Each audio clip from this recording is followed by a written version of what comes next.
Teori yang pertama yaitu Kantian Triangle. Kantian Triangle adalah teori perdamaian internasional yang dikembangkan oleh Immanuel Kant. Teori ini berlandaskan pada 3 elemen utama, yakni kesadaran aktor terhadap arti perdamaian, konstitusi republik, dan kontrak antar negara. Kant berpendapat bahwa perang adalah kejahatan besar dan bahwa kerjasama di antara negara-negara internasional dapat mendorong perdamaian.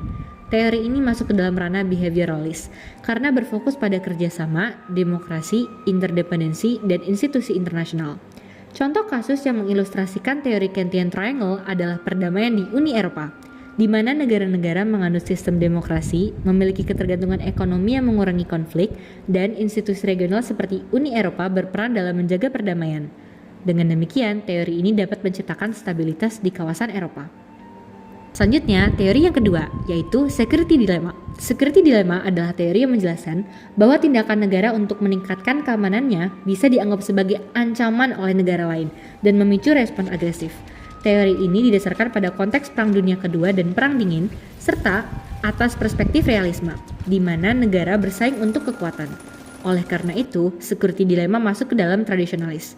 Contoh kasusnya adalah konflik antara NATO, Rusia, dan Ukraina, di mana upaya NATO untuk pertahanan dianggap sebagai bentuk provokasi oleh Rusia, yang kemudian memicu serangan Rusia ke Ukraina sebagai balasan. Teori yang ketiga yaitu teori regional security.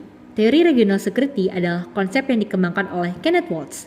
Teori ini menyoroti faktor-faktor seperti geografi, budaya, sejarah, dan identitas dalam membentuk persepsi ancaman dan keamanan di tingkat regional. Teori ini berakar dalam neorealisme yang menekankan sistem internasional yang anarki, mendorong negara untuk bertindak secara rasional untuk melindungi kepentingan dan kelangsungan hidup mereka. Regional security theory bersifat tradisionalis karena menekankan peran negara dan memiliki dasar historis serta fokus pada dinamika politik regional. Contoh kasus yang relevan yaitu ASEAN yang mengikuti konsep teori ini dengan menekankan kesamaan geografis, budaya, dan sejarah dalam membentuk identitas regional untuk mendukung inisiatif keamanan bersama di Asia Tenggara. Teori keempat adalah teori keunggulan komparatif. Teori keunggulan komparatif yaitu teori yang dikembangkan oleh David Ricardo pada abad ke-18 yang menjelaskan bahwa negara harus memfokuskan produksinya pada barang dan jasa di mana mereka memiliki keunggulan relatif dalam biaya produksi yang lebih rendah dibandingkan dengan negara lain.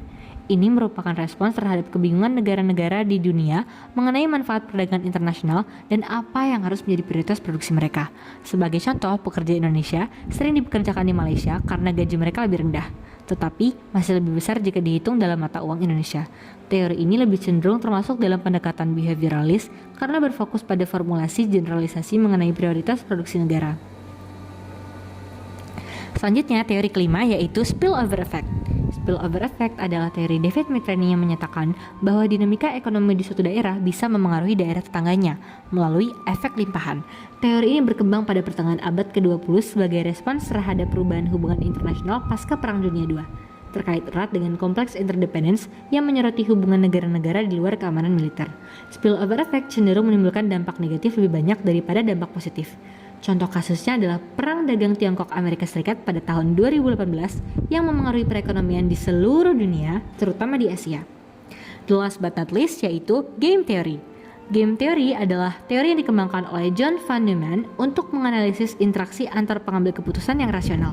Perkembangan teori ini didorong oleh faktor seperti Perang Dunia II dan strategic race Perang Dingin.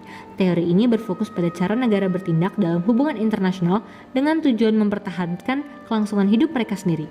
Teori ini bersifat behavioralis karena dapat diukur, terutama dalam konteks zero-sum game. Contoh kasus yang sering digunakan adalah Perang Dagang Tiongkok Amerika Serikat yang merupakan contoh dari zero-sum game.